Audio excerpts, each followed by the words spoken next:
Hello and welcome back. In this video, we're going to learn how to create a jar, how to build a Maven application using Docker.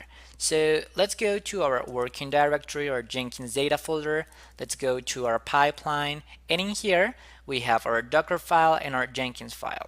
So if we go one level back, you are going to see this simple Java Maven application, which is the application that we downloaded from Git, if you still remember. And if you go inside of that folder, you are going to find the code that we were using to build our application. So what we're going to do is that basically we're going to copy this directory to this pipeline directory. So let's go ahead and copy this.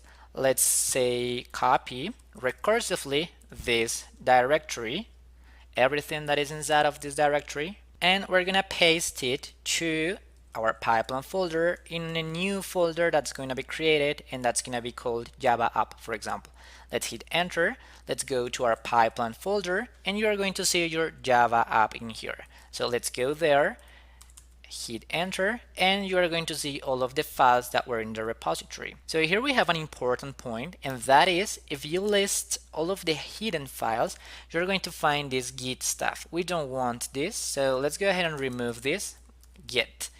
Hit enter, and now that folder got deleted. And we're actually deleting the folder because in the future we want to save this code in our repository, in our own Git server, and this guy is going to give us headaches if we don't delete it. Now let's go back again at the same level of our Jenkins file, and in here at this level we're going to create a Jenkins folder where we're going to store all of the Jenkins stuff. So first, we're going to be creating all of the process for our build process. So let's create a Jenkins folder and a subdirectory for it called build.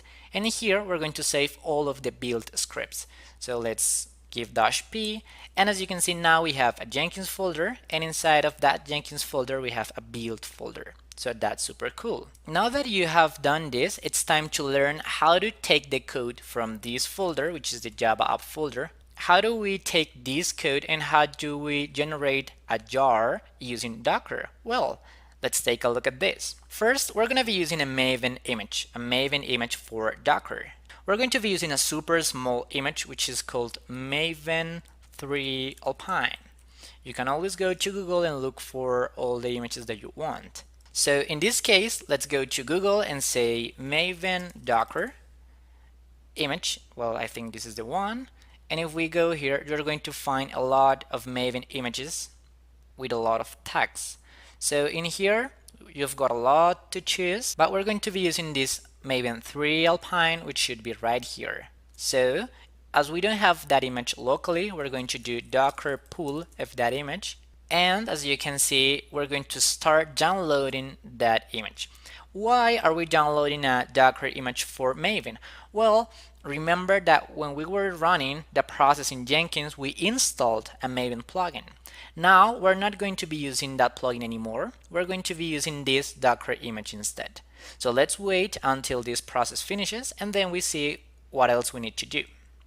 Okay, cool. So you already downloaded your image. As you can see here, the image got downloaded. You can go and do something like Docker images, grab Maven, and you're going to find your image there.